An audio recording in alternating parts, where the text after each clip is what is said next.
Ratna duduk di sudut kamar, memeluk lututnya erat-erat. Matanya menatap kosong ke lantai yang dingin dan lembab.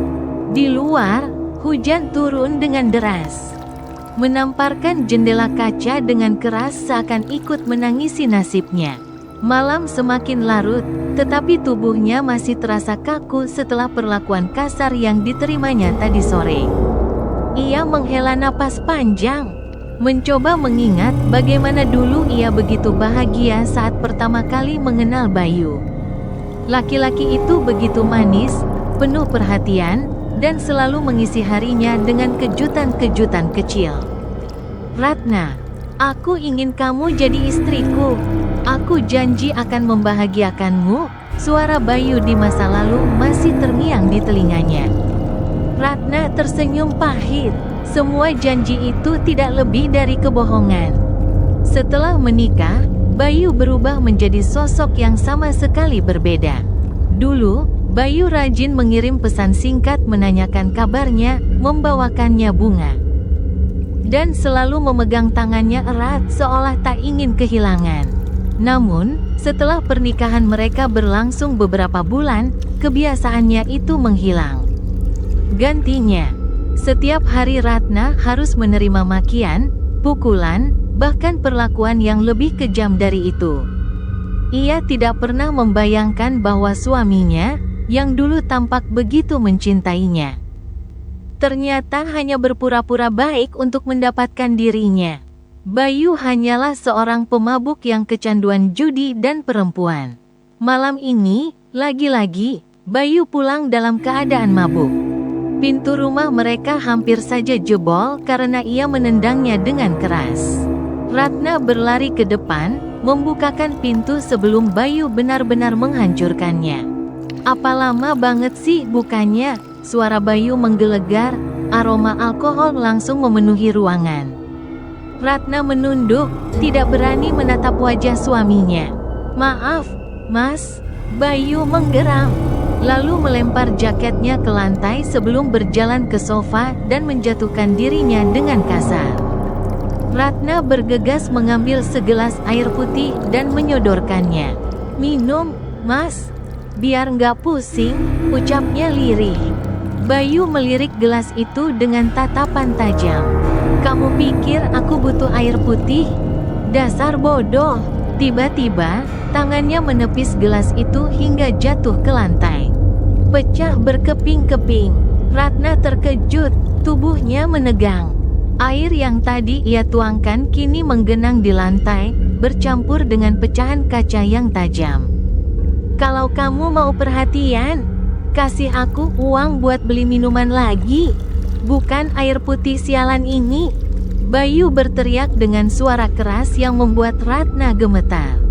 "Mas, aku sudah tidak punya uang lagi, gajiku sudah habis buat bayar utang-utangmu." Suara Ratna hampir tidak terdengar. Bayu menatapnya dengan mata merah karena amarah dan pengaruh alkohol. Seketika, sebuah tamparan keras mendarat di pipi Ratna. Kepala Ratna terhuyung ke samping, rasa perih menyebar di kulit wajahnya. "Aku gak peduli, besok kamu cari uang lagi." Air mata Ratna jatuh tanpa suara. Ia tidak tahu sampai kapan ia bisa bertahan. Pagi itu, Ratna terbangun dengan tubuh yang penuh lebam. Pipinya masih terasa panas akibat tamparan semalam, dan ada rasa nyeri menusuk di sudut bibirnya, sisa dari pukulan yang diterimanya beberapa hari lalu. Ia menatap dirinya di cermin. Wajahnya yang dulu cerah dan penuh harapan kini terlihat kusam. Matanya cekung, dan ada bayangan hitam di bawah kelopak matanya. Ia nyaris tidak mengenali dirinya sendiri. Dari luar kamar, terdengar suara bentakan. "Ratna, mana kopi gue?" Ratna terhenyak, buru-buru menghapus air mata di pipinya. Ia melangkah cepat ke dapur, meski tubuhnya terasa lemah. Tangannya dengan gemetar mengambil kopi yang telah ia seduh sejak subuh. Saat ia membawa cangkir itu ke ruang tamu, Bayu sudah duduk di sofa dengan kaki terentang, wajahnya masam. Ia mengambil cangkir itu tanpa menoleh ke arah Ratna. Begitu menyesap kopi itu, wajah Bayu tiba-tiba berubah. Ia menatap cangkir di tangannya dengan penuh kemarahan. Apa-apaan ini? Rasanya pahit. Kamu mau meracuni aku? Hah? Ratna terbelalak, buru-buru menggeleng. Tidak, Mas. Aku hanya pakai kopi seperti biasa. Namun, sebelum Ratna sempat menjelaskan lebih jauh, Bayu sudah bangkit dari tempat duduknya dan menarik rambut Ratna dengan kasar. Aku udah bilang berkali-kali, aku mau kopi yang pakai gula. Kamu bodoh atau pura-pura bego? Hah? Suaranya menggelegar di dalam rumah. Ratna meringis kesakitan, tangannya mencoba melepaskan cengkeraman Bayu dari rambutnya. Tapi usahanya sia-sia, tubuhnya yang kecil dan lemah tidak mampu melawan kekuatan suaminya yang jauh lebih besar. Tanpa peringatan, Bayu mendorongnya dengan keras hingga tubuh Ratna membentur dinding. Kepala bagian belakangnya menghantam tembok dengan suara duk yang begitu keras. Seketika, pandangannya berkunang-kunang. Ratna tersungkur ke lantai, tangannya bergetar. Ia ingin menangis, tapi suaranya tercekat di tenggorokan. Bayu tidak berhenti di situ. Ia berjalan mendekat, menendang perut Ratna hingga tubuhnya terpelanting ke belakang. Napas Ratna tersengal. Ia merasa seperti paru-parunya nyaris meledak. Kamu tuh istri, harusnya melayani suami dengan baik, bukan malah bikin kesal tiap hari. Bayu berteriak sebelum menendang tubuh Ratna sekali lagi. Ratna hanya bisa menahan sakit sambil memegangi perutnya yang nyeri. Bayu meludah ke lantai. Beresin kopi ini, dan masak yang benar buat makan siang. Lalu, tanpa rasa bersalah sedikit pun, ia berjalan keluar rumah, meninggalkan Ratna yang masih tergeletak di lantai.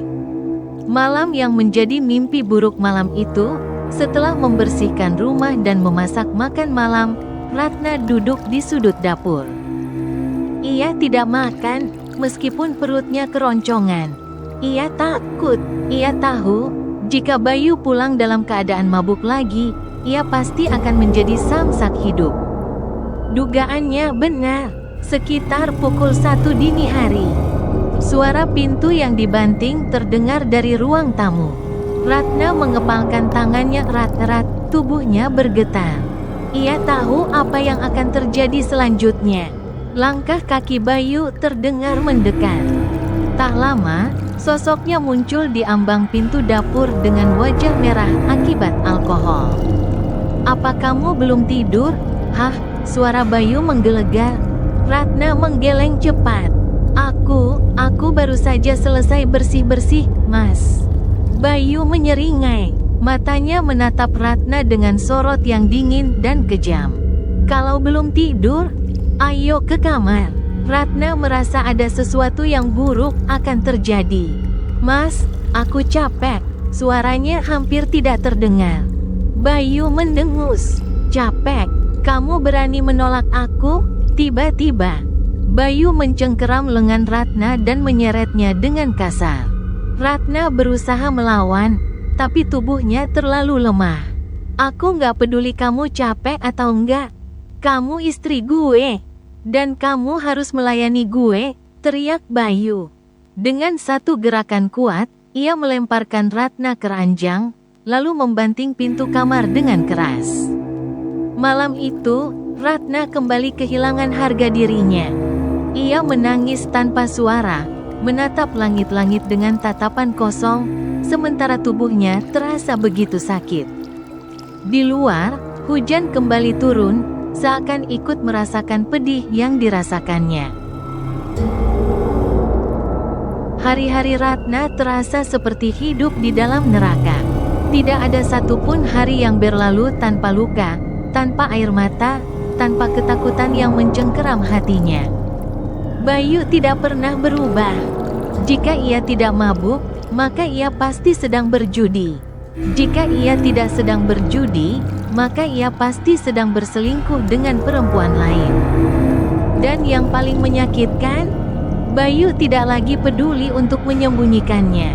Awalnya, Ratna hanya mendengar desas-desus dari tetangga bahwa suaminya sering terlihat di warung remang-remang di ujung desa, merangkul perempuan lain. Tertawa-tawa sambil menenggak minuman keras. Tapi ia masih berusaha menutup telinga, berharap semua itu hanya fitnah. Sampai pada suatu hari, ia menyaksikan dengan mata kepalanya sendiri. Ketika rumah bukan lagi miliknya malam itu, Ratna duduk di meja makan dengan piring kosong di depannya. Perutnya terasa perih menahan lapar, tapi ia tidak berani menyentuh makanan sebelum Bayu pulang. Ia tahu, jika Bayu sampai melihatnya makan lebih dulu, ia akan mendapat pukulan lagi. Tiba-tiba, terdengar suara motor berhenti di depan rumah. Ratna mengangkat kepalanya. Bayu telah pulang. Namun, bukan itu yang membuat tubuhnya membeku. Ia mendengar suara perempuan tertawa. Jantung Ratna berdetak semakin kencang. Dengan tangan gemetar, ia melangkah ke jendela dan mengintip keluar. Benar saja, di bawah cahaya lampu jalan yang redup, Bayu terlihat turun dari motornya, dan di belakangnya, ada seorang perempuan dengan pakaian minim, tertawa genit sambil memeluk lengannya. Ratna merasa darahnya membeku. Mereka masuk ke dalam rumah tanpa rasa bersalah. Ratna mundur beberapa langkah, tidak percaya dengan apa yang dilihatnya. Saat Bayu melihatnya berdiri di ruang tamu dengan wajah penuh kepedihan, ia hanya terkekeh sinis. "Apa? Kenapa tatapanmu begitu?" "Hah?" Ratna membuka mulutnya, tapi tidak ada suara yang keluar. Sementara itu, perempuan yang dibawa Bayu hanya tersenyum sinis. "Duh, yang sabar ya, Mbak. Suami Mbak ini kan butuh hiburan juga," katanya dengan suara mengejek. Ratna merasa dadanya sesak. "Mas, ini rumah kita," suaranya gemetar. Bayu mendengus. "Dan aku suamimu, aku bebas bawa siapapun yang aku mau." Perempuan itu tertawa kecil, lalu tanpa malu-malu merangkul Bayu lebih erat. "Mas, jangan begini." Ratna mencoba meraih tangan suaminya, tetapi Bayu menepisnya dengan kasar. "Aku bosan sama kamu, kamu gak bisa bikin aku senang," bentaknya. Air mata Ratna mengalir deras. "Aku ini istrimu, Mas. Aku yang masakin buatmu, aku yang bersihin rumah ini, aku yang..." Plak. Tamparan keras mendarat di wajah Ratna. Ratna jatuh terduduk di lantai, pipinya terasa panas dan berdarah. "Aku gak butuh istri kayak kamu," Bayu berteriak. "Sekarang minggir, aku mau bersenang-senang dengan tamuku." Ratna menatap Bayu dengan mata penuh air mata. Tidak percaya dengan apa yang baru saja terjadi. Bayu tidak peduli. Ia menarik perempuan itu masuk ke kamar mereka, lalu membanting pintunya. Ratna hanya bisa terduduk di lantai, mendengar suara tawa dan bisikan dari balik pintu kamar yang dulu menjadi tempat tidurnya bersama suaminya. Tangannya mengepal erat, kuku-kuku jarinya menekan kulit hingga hampir berdarah.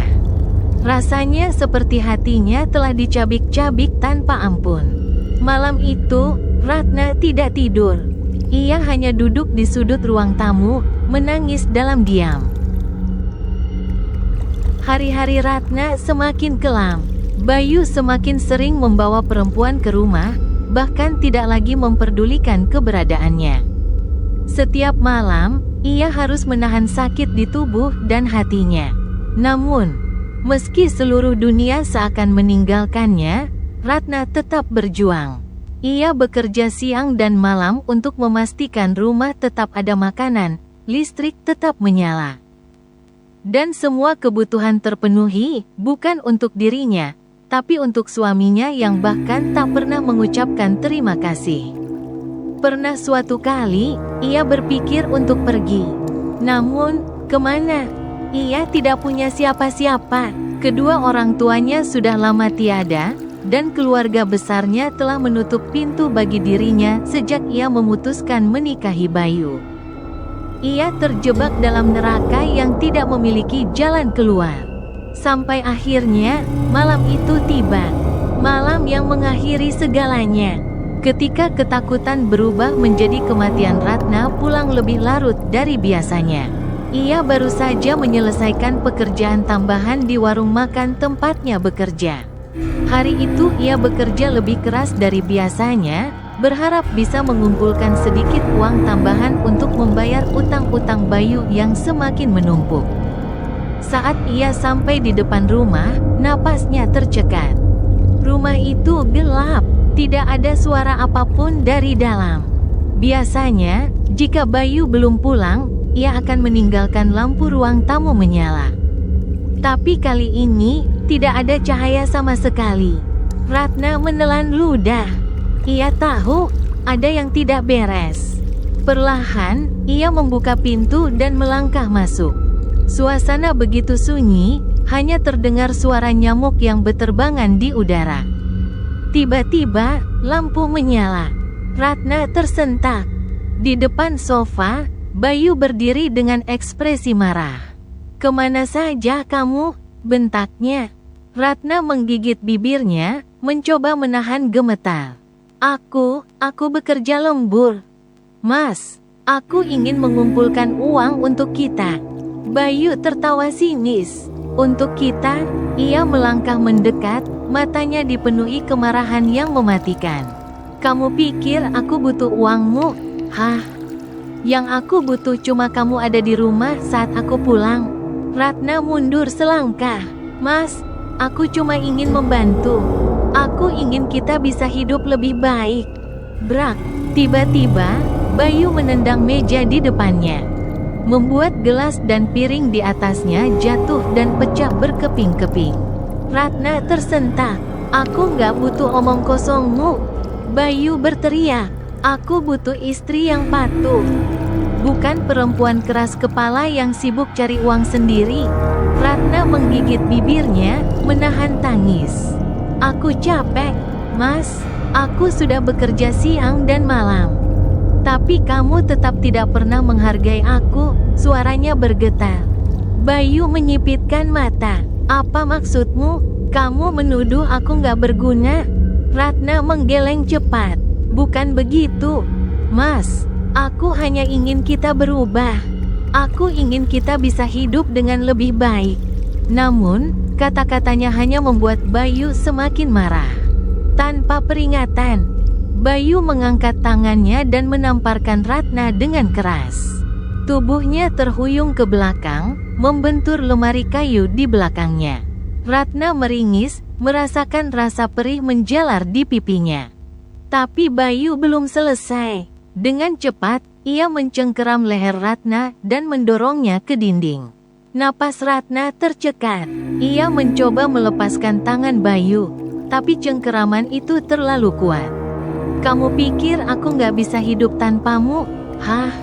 Kamu pikir aku butuh kamu?" Bayu meraung. Air mata mengalir di pipi Ratna. Pandangannya mulai kabur. "Mas, tolong," suaranya hanya berupa bisikan. Namun, Bayu tidak mengendurkan cengkeramannya. Matanya penuh kebencian. Lalu, ia meraih sebuah balok kayu yang tergeletak di dekat pintu. Ratna ingin berlari, tapi tubuhnya terlalu lemah. Bluk! Balok kayu itu menghantam kepala Ratna dengan keras. Dunia Ratna berputar. Rasa sakit luar biasa menjalar ke seluruh tubuhnya. Tapi Bayu tidak berhenti. Ia mengangkat balok itu lagi, lalu menghantamkannya ke kepala Ratna sekali lagi. Dan lagi, dan lagi. Sampai akhirnya, tubuh Ratna terjatuh ke lantai dengan suara lirih. Darah mengalir dari kepalanya, membasahi lantai yang dingin.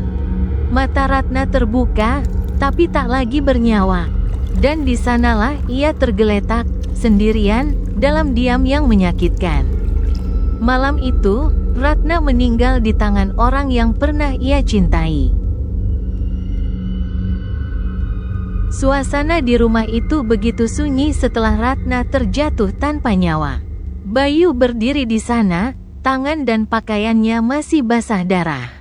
Rasa marah yang mendorongnya untuk melakukan kekejaman itu kini berubah menjadi ketakutan. Bayu tahu, apa yang baru saja ia lakukan adalah kejahatan yang tak bisa dimaafkan.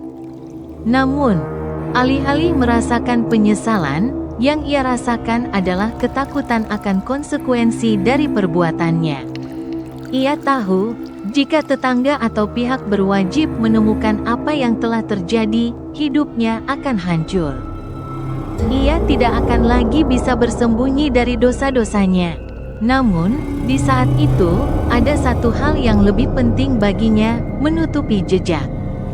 Tanpa banyak berpikir, Bayu menatap tubuh tanpa nyawa Ratna yang tergeletak di lantai.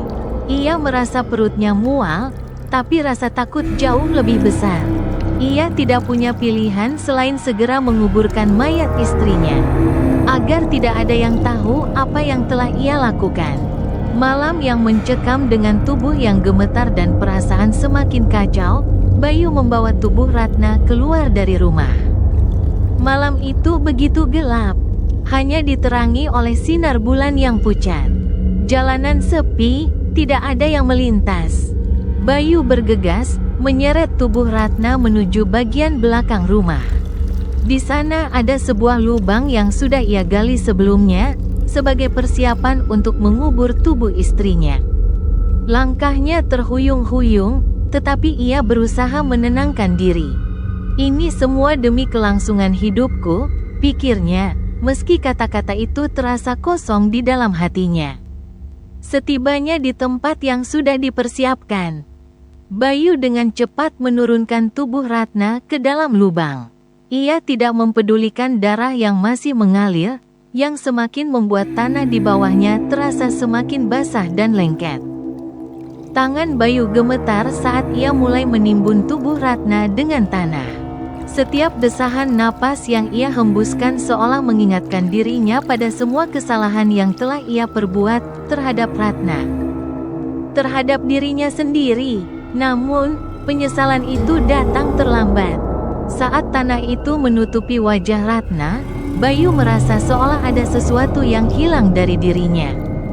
Terkadang, ia menatap ke arah lubang yang baru saja ia tutup, seolah berharap tubuh itu bisa kembali lagi, tapi ia tahu itu mustahil. Dengan tangan yang masih terasa gemetar, Bayu menatap hasil pekerjaannya. Ia melihat tanah yang sudah tertimbun rapat, namun ada rasa tidak tenang yang terus menggelayut di hatinya. Apakah ia sudah cukup memastikan tidak ada yang akan menemukan apa yang terjadi? Apakah ada yang curiga? Kebohongan Bayu setelah menutup lubang tersebut, Bayu kembali ke dalam rumah. Ia menutup pintu dengan pelan, menatap ruang tamu yang kosong, di mana sebelumnya Ratna selalu duduk menunggunya pulang dengan wajah penuh harapan. Ia merasa hatinya kosong, namun segera ia membuang perasaan itu jauh-jauh. Ia harus berpura-pura. Ia harus berpura-pura bahwa segala sesuatunya baik-baik saja. Esok harinya, beberapa tetangga datang mengetuk pintu. Mereka bertanya tentang Ratna. Sudah beberapa hari ini, mereka tidak melihatnya keluar rumah. Mungkin ada yang bertanya-tanya, mungkin ada yang merasa curiga. Tapi Bayu sudah menyiapkan jawabannya. "Istriku, dia pulang kampung," jawab Bayu dengan tenang. Meski hatinya berdegup kencang, ada urusan keluarga yang tidak bisa ditunda. Tetangga itu hanya mengangguk. Mereka tidak tahu bahwa kata-kata itu adalah kebohongan terbesar yang pernah diucapkan Bayu. Mereka tidak tahu bahwa Ratna sudah terkubur di halaman belakang rumahnya, tak akan pernah kembali. Namun, ketenangan itu tidak berlangsung lama. Ada perasaan aneh yang menyelimuti rumah Bayu. Sesuatu yang gelap, sesuatu yang tidak bisa dijelaskan. Ia merasa ada yang mengawasinya. Seperti ada sesuatu yang ingin ia sembunyikan, namun entah bagaimana, ia tak bisa lagi menenangkan diri. Kebenaran yang terungkap minggu-minggu berlalu. Namun ketenangan yang dicari Bayu tidak pernah datang. Keinginan untuk melupakan segala perbuatannya hanya berbalas dengan ketakutan yang semakin dalam. Rumah itu terasa semakin berat, semakin mencekam. Tiba-tiba, sebuah kejadian mengerikan terjadi. Bayu sedang tidur ketika ia mendengar suara pintu diketuk keras-keras. Ia terbangun dengan keringat dingin bercucuran. Ada suara perempuan menangis di luar rumah. Suara itu sangat mirip dengan suara Ratna. Dengan rasa takut yang semakin besar, Bayu bangkit dan berjalan ke depan pintu.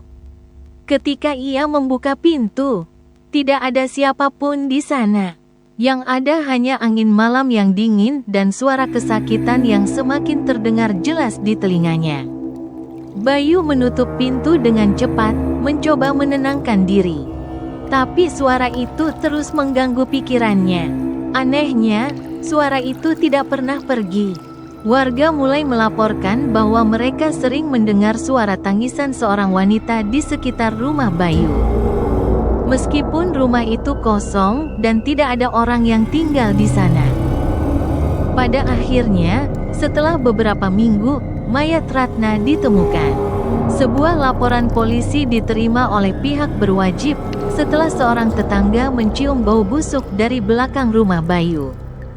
Bayu terkejut. Semua kebohongannya akhirnya terungkap. Ia ditangkap, dan kebenaran yang selama ini ia sembunyikan akhirnya terbongkar. Namun, meski ia ditangkap dan dibawa ke pengadilan, rasa takut dan penyesalan yang menggerogoti hatinya tidak bisa menghapuskan satu kenyataan yang tak terelakkan. Ratna sudah tiada, dan ia adalah orang yang membunuhnya. Rumah Bayu kini kosong.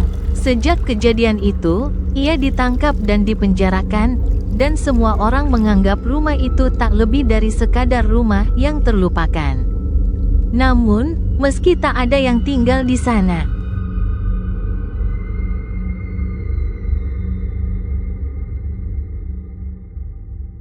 rumah itu tidak pernah benar-benar sunyi. Setiap malam, suara ratapan terdengar dari dalam rumah, suara wanita yang penuh penderitaan. Orang-orang yang tinggal di sekitar rumah itu mulai merasa terganggu, terutama saat malam menjelang. Mereka sering mendengar suara langkah kaki berat di lantai, diiringi suara jeritan yang mengiris hati. Suara itu seperti datang dari ruang tamu, atau kadang-kadang dari kamar yang biasa dihuni oleh Ratna. Namun, yang paling mengerikan adalah suara tangisan yang datang dari halaman belakang rumah, tempat di mana Ratna dikuburkan. Malam pertama yang menakutkan pada suatu malam. Seorang warga bernama Hendra yang tinggal tidak jauh dari rumah Bayu memutuskan untuk berjalan melewati rumah itu. Ia sudah sering mendengar cerita seram tentang rumah tersebut, tapi malam itu, rasa penasarannya lebih kuat daripada rasa takutnya. Ia tidak percaya dengan cerita-cerita hantu yang sering beredar. Saat Hendra melewati halaman belakang rumah, ia berhenti sejenak. Ada sesuatu yang aneh, sebuah cahaya redup tampak menerangi tanah di belakang rumah, meski tidak ada lampu yang menyala.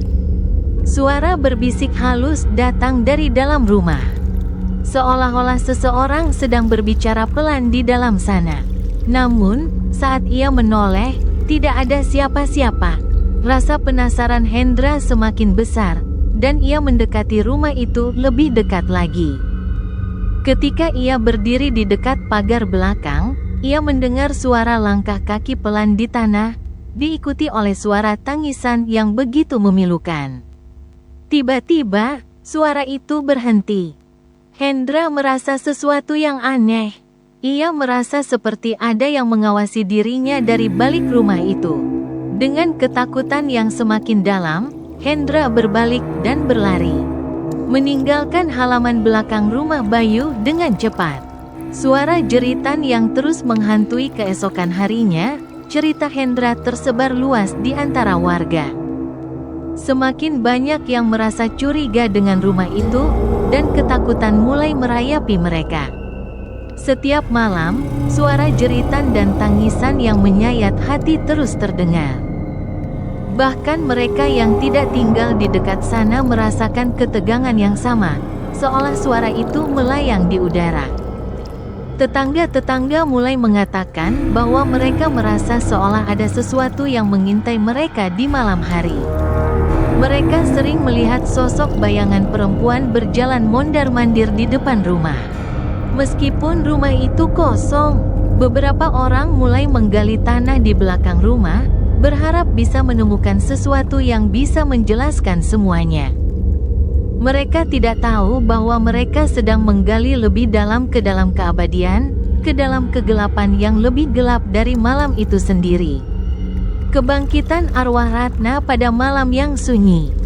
Ketika langit tertutup awan gelap dan hanya ada suara angin yang berbisik, terdengar suara langkah kaki yang berat, diikuti dengan suara jeritan yang begitu memilukan. Bukan hanya suara, tapi juga wujudnya. Beberapa saksi mata melaporkan melihat sosok seorang wanita dengan rambut panjang yang acak-acakan, mengenakan pakaian lusuh penuh darah. Berjalan dengan langkah lemah di depan rumah Bayu. Mereka mengenali sosok itu sebagai Ratna, meskipun wajahnya tampak berbeda, lebih pucat, lebih menyeramkan. Sosok Ratna itu bergerak lambat, seolah berjalan di atas tanah yang penuh penderitaan. Matanya yang kosong memancarkan kesedihan yang tak terungkapkan. Ia mengarahkan pandangannya ke arah rumah yang dulunya menjadi tempat ia tinggal dengan penuh harapan, tempat ia mencintai seorang pria yang akhirnya mengkhianatinya. Ratna tidak bisa melupakan apa yang telah terjadi. Rasa sakit, penderitaan, dan kematiannya yang tragis membekas begitu dalam, bahkan setelah ia pergi. Ia tidak bisa tenang, tidak bisa tidur. Dan yang lebih menakutkan, ia tidak bisa melupakan wajah Bayu yang telah membunuhnya dengan tangan kejam. Bayu yang tak pernah tenang di dalam penjara, Bayu tidak merasa tenang. Bahkan ketika dirinya berada di balik jeruji besi, ia masih bisa mendengar suara jeritan Ratna. Kadang, saat ia tidur, ia merasa seperti Ratna ada di dekatnya, seolah arwahnya mengikuti kemanapun ia pergi. Bayu sering terbangun dalam keringat dingin, mendengar suara tangisan Ratna yang begitu jelas. Seperti datang dari dalam dirinya sendiri. Kadang, suara itu terdengar sangat dekat, seolah Ratna berdiri tepat di belakangnya, menuntut balas atas segala perbuatan jahat yang ia lakukan. Suatu malam, saat Bayu terbangun dari tidurnya dengan napas tersengal-sengal, ia mendengar suara bisikan halus. "Kenapa kamu membunuhku, Bayu?" Bayu menjerit ketakutan, menutup telinganya. Namun suara itu terus mengikutinya. "Kamu tidak bisa lari dari aku. Aku akan menghantui setiap langkahmu, sampai kau menyesal." Bayu memohon pada suara itu, mencoba meyakinkan dirinya bahwa ia tidak gila. Namun, kenyataannya adalah, arwah Ratna telah menguasai dirinya. Teror yang ia rasakan tidak akan pernah berakhir. Meskipun ia sudah berada di penjara, Ratna tetap ada, menghantuinya, mencabut ketenangannya. Akhir dari semua kengerian akhirnya, sebuah hari yang mencekam datang. Ketika seorang penjaga penjara membuka sel Bayu untuk memberi makan, ia menemukan Bayu sudah tidak bernyawa. Tubuhnya tergeletak di lantai dengan ekspresi ketakutan yang sangat jelas di wajahnya. Di sekeliling tubuhnya, ada darah yang membasahi lantai. Beberapa saksi menyatakan bahwa Bayu tampak seperti dikejar oleh sesuatu yang tak terlihat, sesuatu yang berasal dari dunia lain. Dunia yang penuh dengan penderitaan dan kebencian. Malam itu, teror Ratna tidak pernah berhenti. Bayu akhirnya mendapatkan apa yang pantas ia terima, penyiksaan abadi. Di mana rasa takutnya tak pernah terlepas, dan jeritan Ratna akan terus menghantui dunia ini, bahkan setelah kematiannya.